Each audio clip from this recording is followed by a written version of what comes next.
Graça e paz, amados, boa noite. Estamos aqui mais uma vez para compartilhar da palavra do Senhor no nosso culto, mesmo nos lares.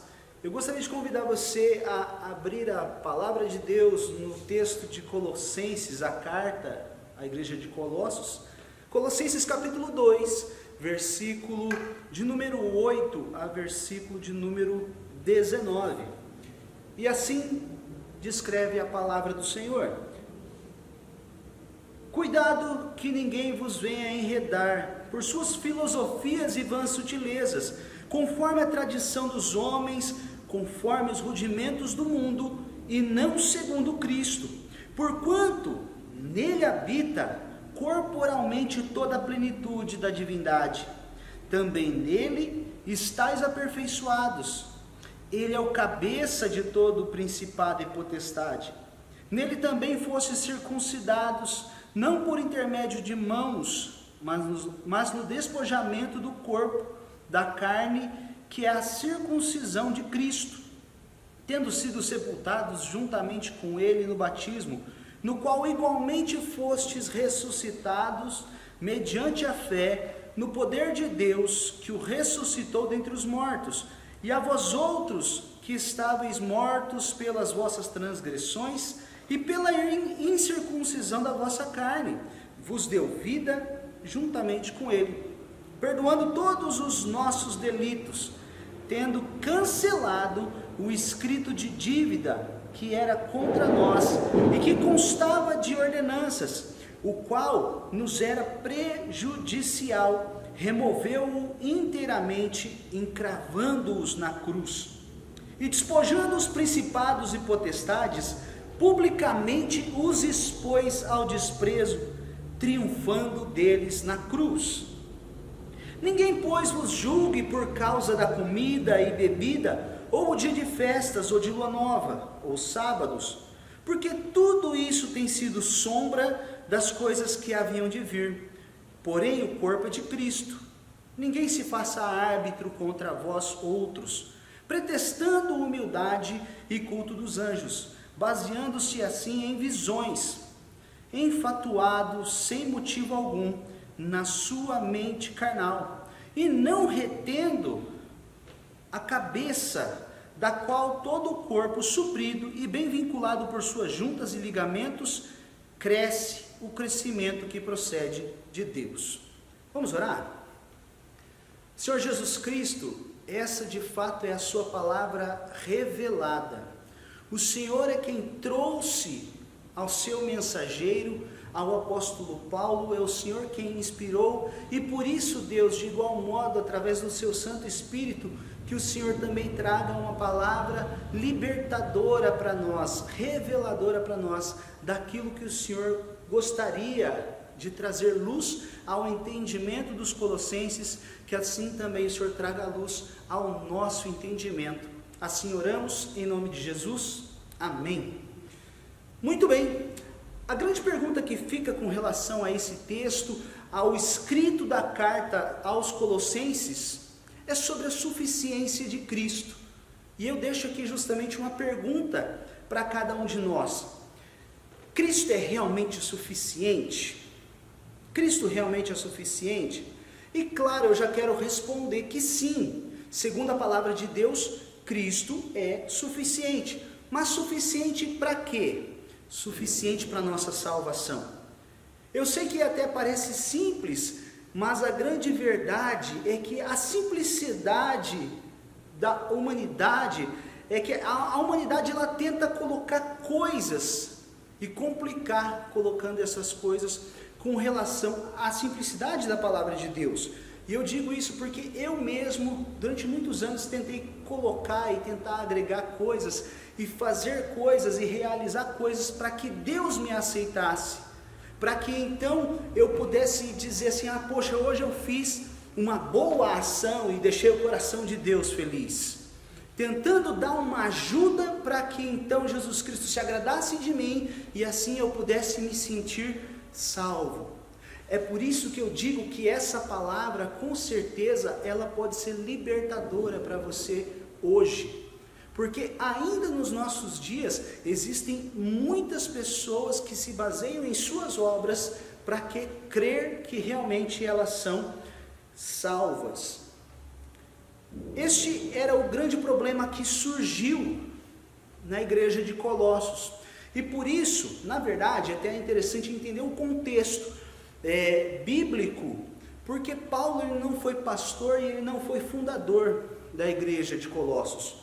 Quem fundou essa igreja foi justamente um discípulo de Paulo que teve contato com Paulo na igreja de Éfeso.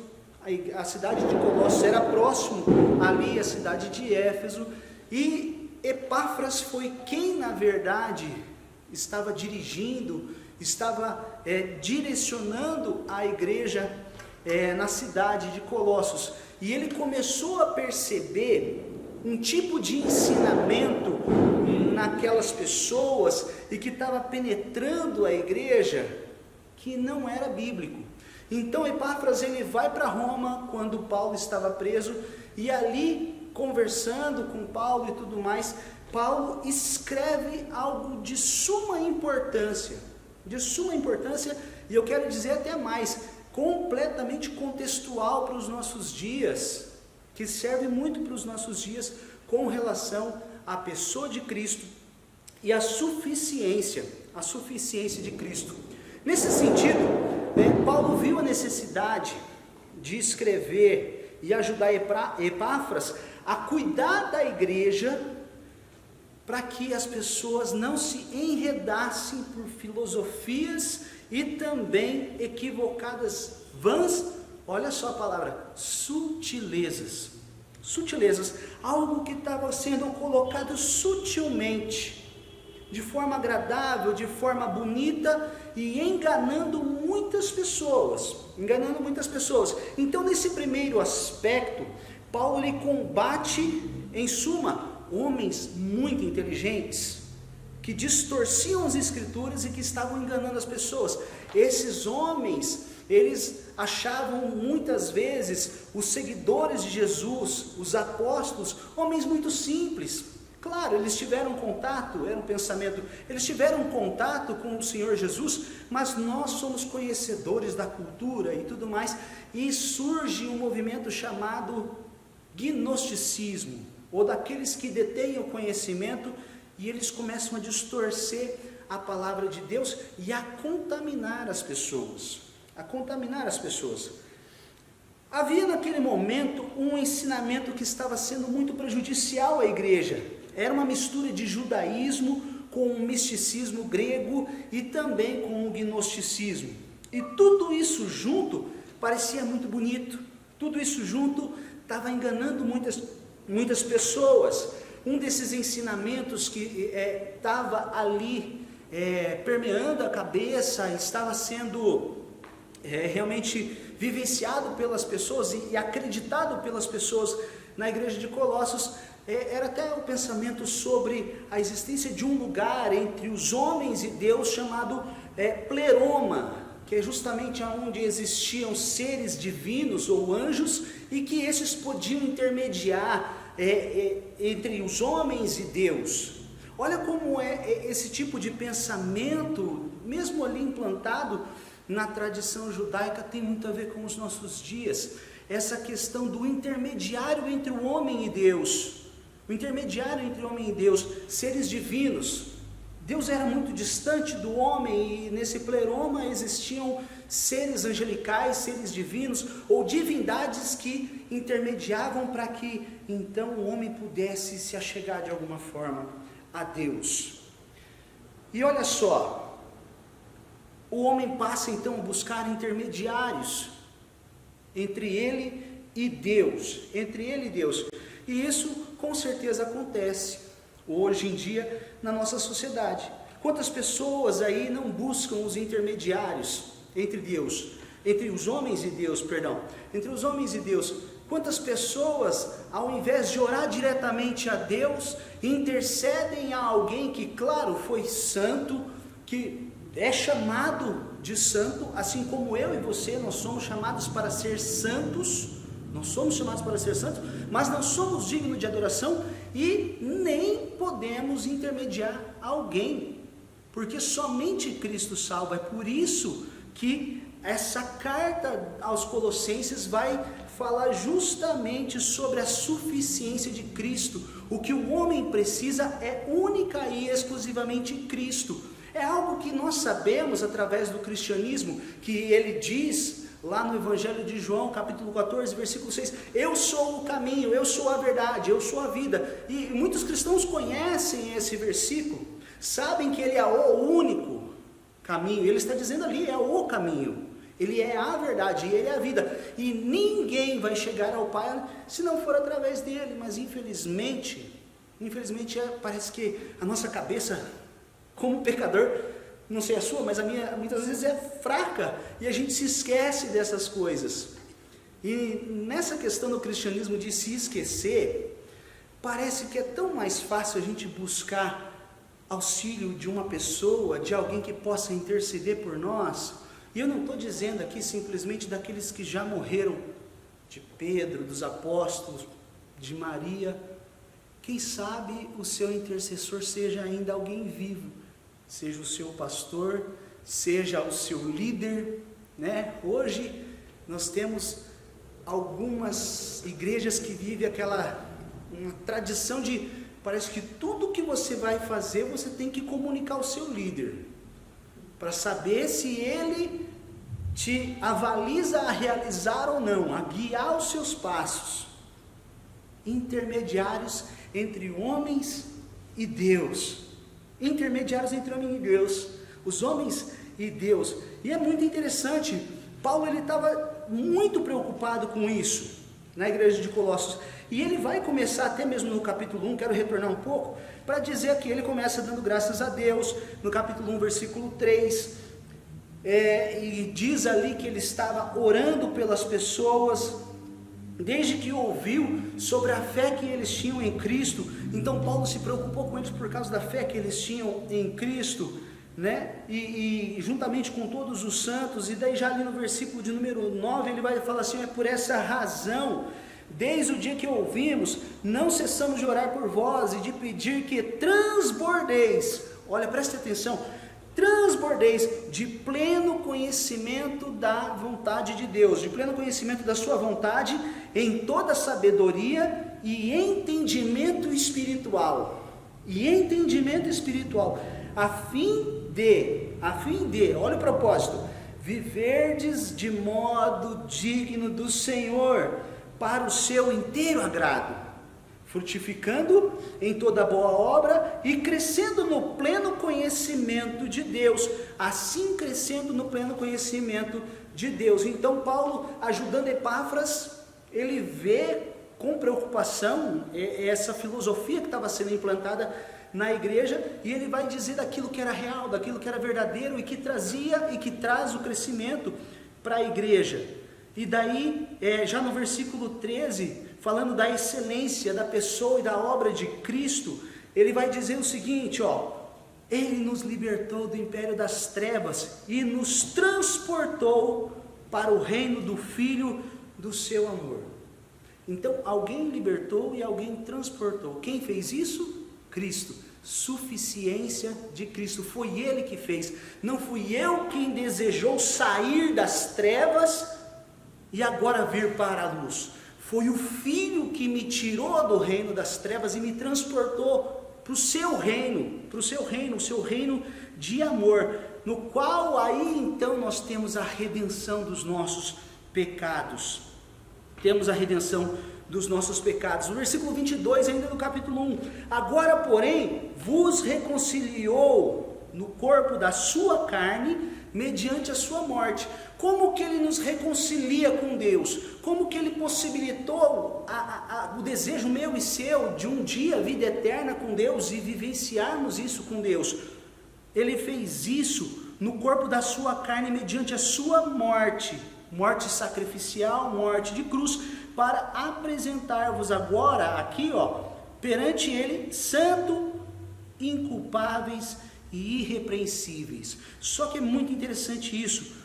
Eu, como uma pessoa que agora busco a santidade, não sou eu que por minhas forças, o entendimento errado aqui, eu que vou buscar me apresentar inculpável, eu que vou chegar a Deus irrepreensível, eu só vou chegar inculpável e irrepreensível por causa da obra de Cristo, por causa daquilo que Ele realizou em mim. E é por isso que nós vamos chegar ali um pouquinho mais à frente, no texto que nós lemos, quando fala sobre a questão da morte, que nós vamos entender que não é nem a questão da morte, mas a questão de glorificação, de ressurreição, que é o que realmente importa para nós, assim, e que de fato vai nos levar à perfeição em Cristo. E finalizando até mesmo aqui no capítulo de número 1, ele vai dizer no versículo 26, o mistério, presta atenção, o mistério que estivera oculta nos séculos e das gerações, então havia esse mistério, agora todavia se manifestou aos seus santos. Aquele mistério sobre o que acontece com a vida, sobre a questão de salvação, sobre tudo isso, qual o fim do homem. Jesus Cristo vem e Ele vai revelar aos seus santos, aos quais Deus quis dar a conhecer qual seja a riqueza da glória deste mistério entre os gentios, isto é, Cristo em vós, a esperança da glória. E ele está falando até agora assim, entre os gentios, porque nós estamos falando da igreja de Colossos, um povo que na verdade estava ali recebendo até os ensinamentos da tradição judaica, mas que não eram muitos deles judeus. Entende? Então, ele está falando agora até o mistério estava chegando para essas pessoas, assim como chegou para mim, como chegou para nós nos dias de hoje, que não temos, quem sabe, essa raiz das tribos de Judá, de Israel, perdão, das tribos de Israel, né? Das 12 tribos, não pertencemos não sou judeu, não sou descendente de judeu, então Cristo trouxe essa revelação e esperança de glória para nós. Assim era para os colossenses. E no versículo então de número 8, ele vai falar justamente agora um alerta. Ele vai dar continuidade a esse cuidado com os colossenses, assim como ele fala também no início do capítulo 2 aos laodicenses, né? Esse cuidado de Paulo, ele vai falar, cuidado que ninguém vos venha a enredar com suas filosofias e vãs sutilezas. Cuidado para que ninguém venha vos enredar. Esse enredar significa preparar uma armadilha, porque infelizmente muitas pessoas, mesmo na questão da religião, do conhecimento de teologias e tudo mais, tem sido enredado e tem caído em armadilhas, filosofias e vãs sutilezas, mesmo falando de Cristo, mesmo se utilizando do nome de Cristo, sutilmente ele tem colocado coisas que desagradam a Deus e que com certeza até mesmo substituem a pessoa ou rivalizam com a pessoa do Senhor Jesus Cristo. Então, nós temos aqui essa questão de homens que criam e que estavam criando naquela época, os gnósticos, essas filosofias e essas vãs sutilezas que estavam enganando o povo, mas é interessante, é muito interessante que isso também acontece nos nossos dias, e isso muitas vezes decorre do que está escrito no versículo de número 18, que vamos lá agora e depois nós vamos voltar ao final a falar sobre o versículo de número 18, mas vai falar assim, que ninguém se faça árbitro contra vós outros, pretextando humildade e culto dos anjos, baseando-se em visões, enfatuando sem motivo algum a sua mente carnal, enchendo a sua mente com coisas, e a mente de muitas pessoas com coisas que distorcem a palavra de Deus. É muito interessante que muitas vezes, a grande maioria das seitas que nós temos hoje no mundo, elas partiram de visões, de alguém que teve uma visão e que criou para si uma igreja. Esse foi esse na verdade até o testemunho é a história de um jovem chamado Joseph Smith. Joseph Smith, ele frequentou muitas igrejas, mas ele não conseguiu se adequar a nenhuma igreja, e numa determinada noite ele teve uma visão onde o arcanjo, um anjo chamado Moroni, ele senta no pé da cama, de Joseph Smith, e ele vai trazer da última revelação de Deus para a humanidade, que estava escrito, isso que eu acho até curioso, estava escrito em egípcio. Toda vez que fala em Egito, na palavra de Deus, não se refere a coisa boa, mas estava escrito aqui em egípcio, né, do Antigo Testamento, escritas em pedras de ouro, e que a tradução desses escritos então originou o livro dos Mormons. No século VI, um pastor entrando na caverna atrás de uma cabra, ali esse teve uma visão do arcanjo Gabriel, e ali então recebendo orientações do arcanjo Gabriel, ele que era alguém que nem sabia falar, escrever direito, ele ditou a um amigo, e essa escrita deu origem ao Corão.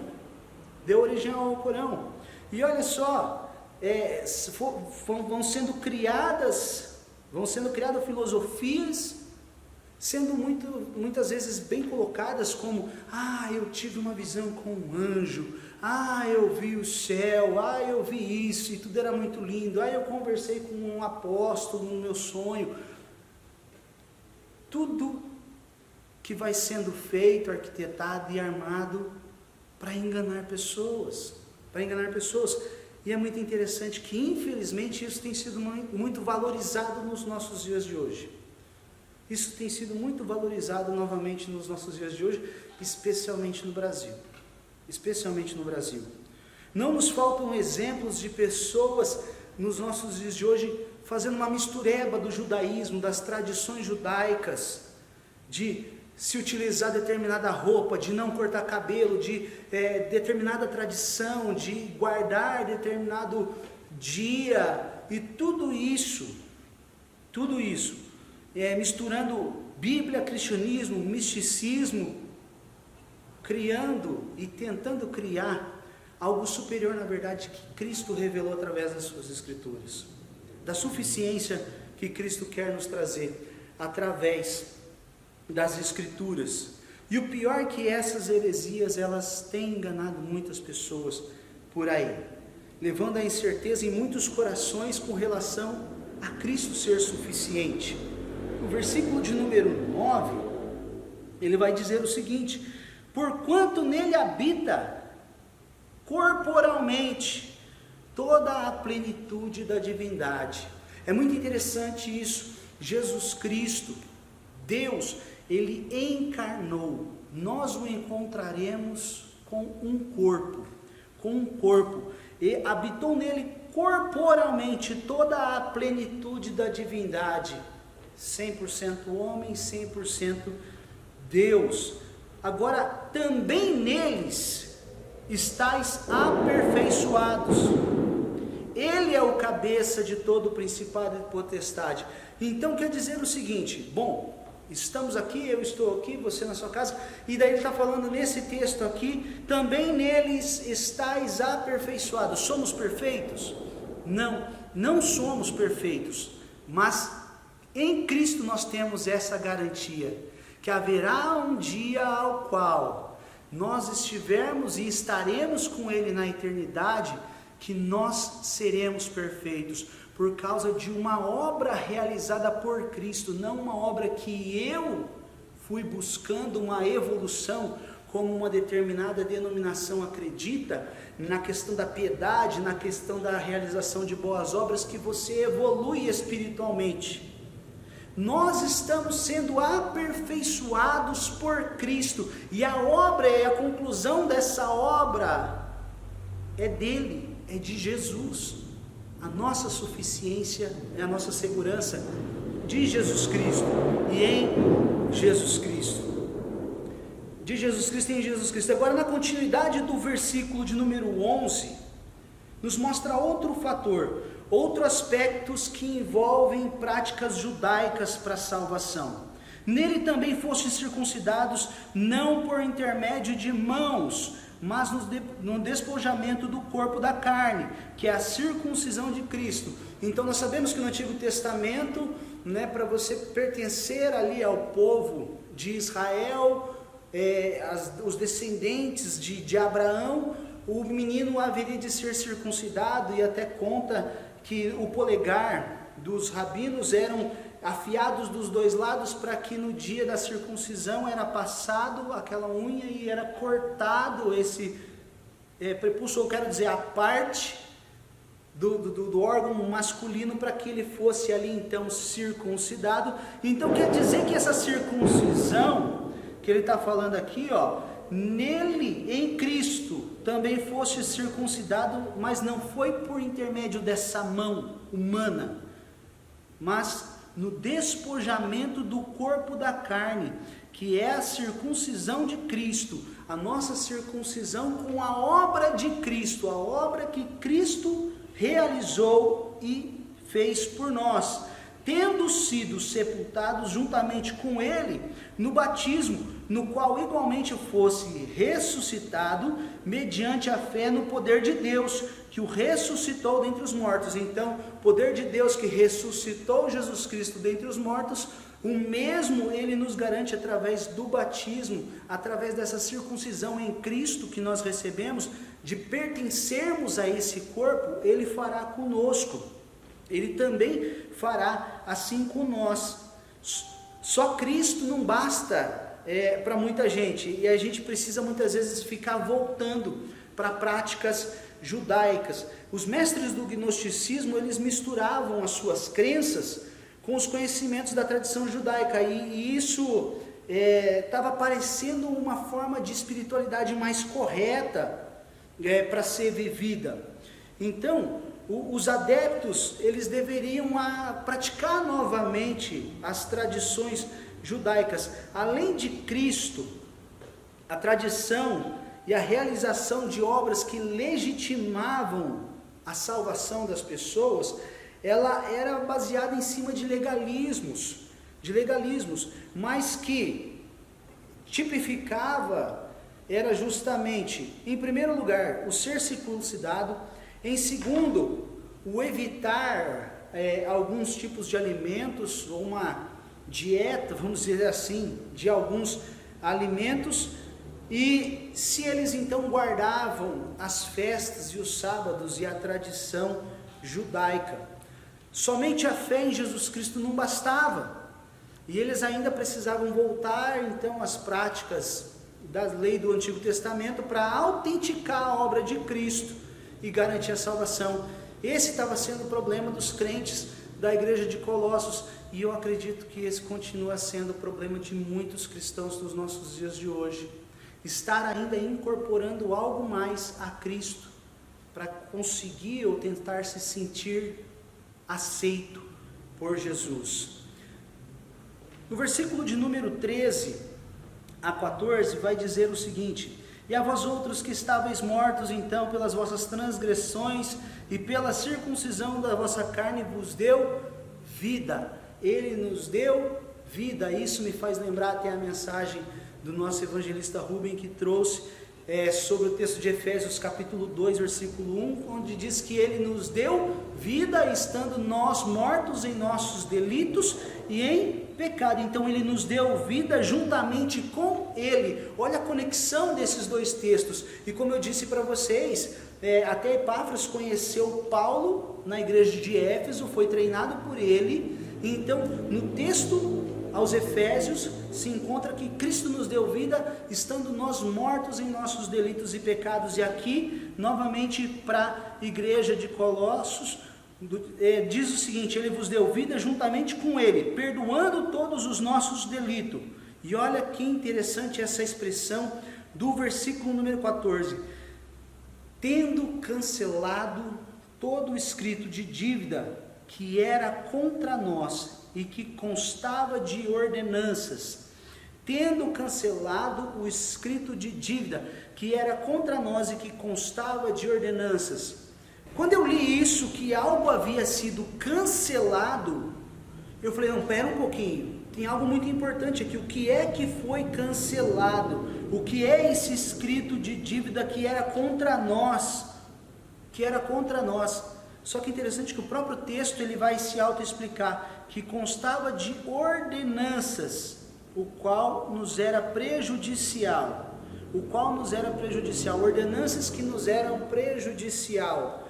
E aqui eu quero me valer também do conhecimento de outros pastores e de quem também já ministrou a respeito desse texto, e à luz desse texto, o entendimento que tem sobre esse escrito de dívida é que aqui justamente está falando sobre a lei de Moisés. A lei de Moisés que, segundo nós conhecemos os 10 mandamentos que nós buscamos e que no Antigo Testamento todo judeu buscava não somente decorar, mas cumprir arduamente os 10 mandamentos. Para que é que serve a lei de Moisés? A lei de Moisés, na verdade, serve para mostrar o quanto eu sou incapaz, pela minha própria vontade, de me achegar a Deus, porque querendo ou não, eu descumpri, eu desagradei, eu desobedeci a Deus naquilo que justamente Ele nos deixou como mandamento. E esse escrito, essas ordenanças muitas vezes oprimiam o coração do judeu, e assim como uma lei simplesmente ela muitas vezes nos oprime. Então, ele fala aqui até no qual nos era prejudicial. Por quê? Porque muitas vezes o judeu, ele era forçado, ou ele buscava cumprir o mandamento, sem estar com o seu coração naquilo. E nós sabemos que realmente isso é falso, não é algo que procede do coração, que não sai do coração. E em Cristo, então, ele cancelou esse escrito de dívida, sobre a necessidade de você alcançar algo, até com um pensamento equivocado de muitos, achando que no Antigo Testamento a pessoa era salva por cumprir os 10 mandamentos. Quem é que conseguiria cumprir os 10 mandamentos, todos na íntegra, para que fosse salvo? Ninguém. Então, os 10 mandamentos e as leis servem para mostrar o quão pecador nós somos. E em Cristo, e por causa de Cristo, ele cancela esse escrito de dívida que nós temos, essa dívida que nós temos com Cristo, de tentar cumprir a lei na sua íntegra. Ele removeu e ele encravou tudo isso na cruz. O qual, então, agora, despojando os principados e potestades, publicamente expôs ao desprezo, triunfando deles na cruz. Jesus Cristo, ele despojou o inimigo, ele despiu o inimigo, ele tirou toda a armadura do inimigo, todas as armas que o inimigo despojar, no contexto e a ideia bíblica aqui, quando dois exércitos iam para a batalha, e daí o exército vencedor despojava, ele realmente levava tudo o que tinha de bom do outro exército, ele deixava aquele exército no chão, sem absolutamente nada, deixava aquele exército humilhado. Foi isso que Cristo fez, ele despojou todos os principados e potestades, ele tirou todas as armas do inimigo na cruz, ele venceu literalmente o acusador das nossas almas, ele desarmou o nosso inimigo, e que nos acusava até mesmo por não conseguir cumprir a lei, como quem sabe muitas vezes aquela vozinha vem nos acusar de que nós não estamos agradando a Deus, de que nós não estamos sendo obedientes a Deus. Cristo venceu o maligno na cruz, Cristo venceu todas as potestades.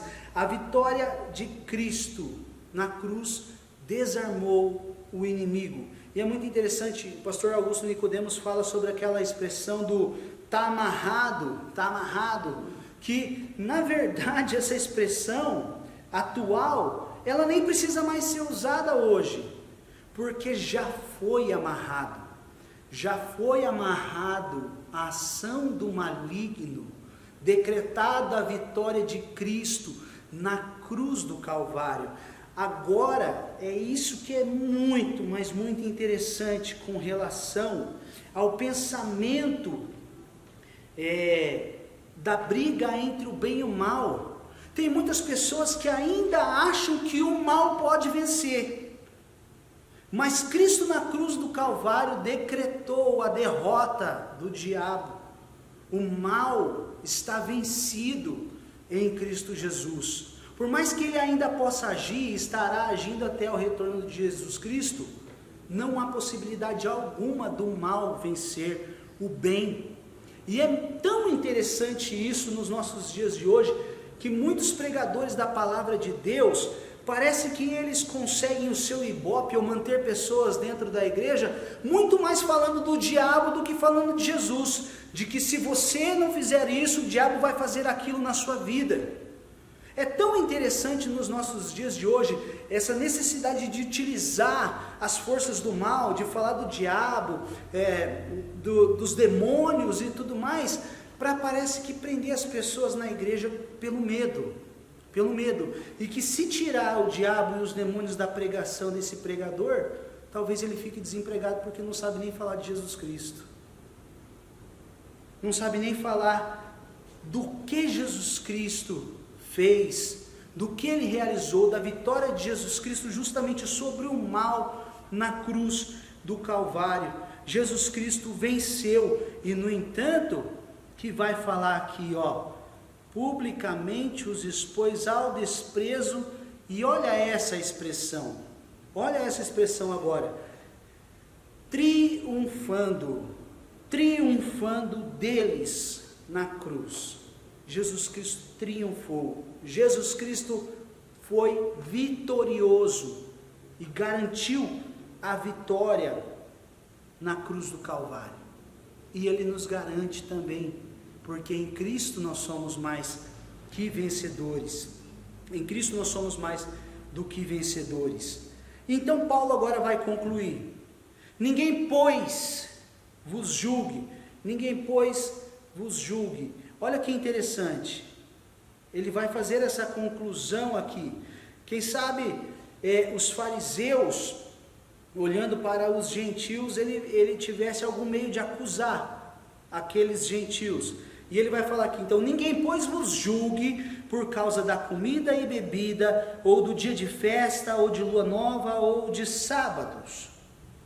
Os fariseus, olhando para os gentios que estavam se convertendo a Cristo, quem sabe acusavam aqueles novos cristãos: olha só, mas você faz isso, olha só, mas você está comendo aquilo. Assim como os próprios fariseus acusavam Jesus Cristo: por que você está comendo com pecadores? Onde já se viu, capaz que um cara desse vai ser o Messias, comendo com pecadores, com publicanos? Então, veja só, aqui, talvez os fariseus pudessem dizer também: mas esse daí não vai ser salvo mesmo, esse daí já está no inferno. Por quê? Porque está fazendo isso, porque está comendo carne de porco, porque está bebendo tal coisa. E olha só então, porque tudo isso aqui, versículo de número 17, porque tudo isso tem sido sombra das coisas que haveriam de vir, porém o corpo é de Cristo. A lei, nós não estamos querendo dizer aqui que a lei não é importante, muito pelo contrário. A lei, como eu disse aqui, enfatizo, ela serviu para mostrar o quão pecadores nós somos, e sim, nós lutamos diariamente para justamente não deixar aflorar em nós o pecado, a chegar ao ponto de matar alguém, descumprir o não matarás. Nós sim, não queremos tirar aqui justamente a importância da lei, mas tudo isso que no Velho Testamento vinha era sombra, até diz exatamente nesse exemplo: quando eu estou aqui, eu nessa posição, se chega alguém atrás de mim e o foco de luz está atrás de nós, o que primeiramente vai chegando até a mim é a sombra daquele que se aproxima. Então tudo aquilo que está no Velho Testamento foi sombra de Jesus Cristo chegando na plenitude dos tempos, ele vindo e trazendo a sua revelação, ele vindo e trazendo a sua revelação a nós. O que Paulo deseja nos ensinar é que essas leis, claro, elas não são falsas, elas são verdadeiras sim, mas elas são sombra e não são nem de perto aquilo que Jesus Cristo veio nos trazer. Bom, então até aqui Paulo, ele vai dizer que ninguém caia em armadilha, ou venha se enganar, ou venha se enredar. O versículo de número 8. Que ninguém, então, também no versículo de número 16, ninguém nos julgue com relação a determinadas ações ou tradições de fazermos ou não fazermos. Agora, no versículo de número 18, ele vai falar sobre ninguém então se faça árbitro entre nós. Ninguém se faça árbitro entre nós. E o alerta para tomarmos então muito cuidado com essas pessoas que nós dissemos, falam sobre ter visões, falam sobre ter uma nova revelação extra-bíblica, porque isso fere a palavra de Deus. Até mesmo no fechamento das Escrituras em Apocalipse, é falado sobre não acrescentar nada e não retirar nada do livro da profecia, da palavra de Deus. Nós temos que tomar esse cuidado, tomar muito cuidado então com essas pessoas que andam aparecendo por aí e que aparecem ser mais espirituais do que realmente Deus gostaria que nós fôssemos, querendo trazer então um novo ensinamento além de Cristo, criando uma nova igreja, dizendo que simplesmente e somente eles salvam, mas muito cuidado mesmo, porque as ações dessas pessoas mostram que para elas Cristo não é suficiente. Cristo não é suficiente. É Cristo e mais o cumprimento de alguma lei. É Cristo mais o estar em uma denominação, porque ali é a única que vai te levar para o céu. É Cristo mais a tradição dita por um homem que teve uma revelação, uma visão de Deus. E o versículo de número 19, então, finalizando, estas coisas, e não retendo então a cabeça, da qual todo o corpo suprido e bem vinculado por meios de juntas e ligamentos cresce o crescimento que procede de Deus. Estas coisas e essas distorções que vão sendo colocadas no meio da igreja, elas retêm, elas acabam atrapalhando a ação até mesmo do cabeça que deseja agir na igreja. Quando os homens passam a obedecer justamente pensamentos e filosofias humanas mais do que o seu Criador, mais do que aquele que revelou a palavra, o próprio Cristo. E justamente a suficiência de Cristo, os ensinamentos e a vivência sadia da palavra de Deus é o que mantém o corpo então todo unido. É que justamente vai falar aqui sobre as juntas e os ligamentos que vão sendo e vai suprindo e que vai mantendo tudo isso unido para que o corpo continue crescendo segundo Deus deseja. Segundo um crescimento que procede de Deus. É por isso que Jesus Cristo nos basta. É Cristo e nada mais. Cristo é suficiente para você? Cristo é suficiente para mim? Ou eu ainda preciso fazer algo para eu tentar dar uma mãozinha para Ele me salvar hoje?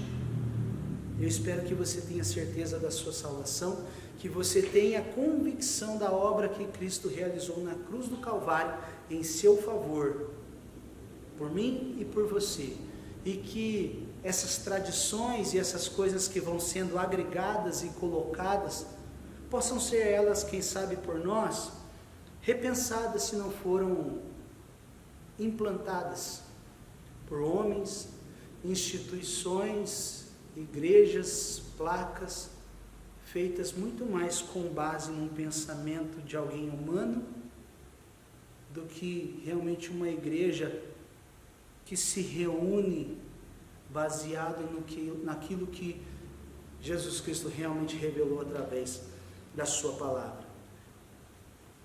Paulo escreve para Epáfras na intenção de cuidar da igreja e de mostrar para a igreja a suficiência de Cristo.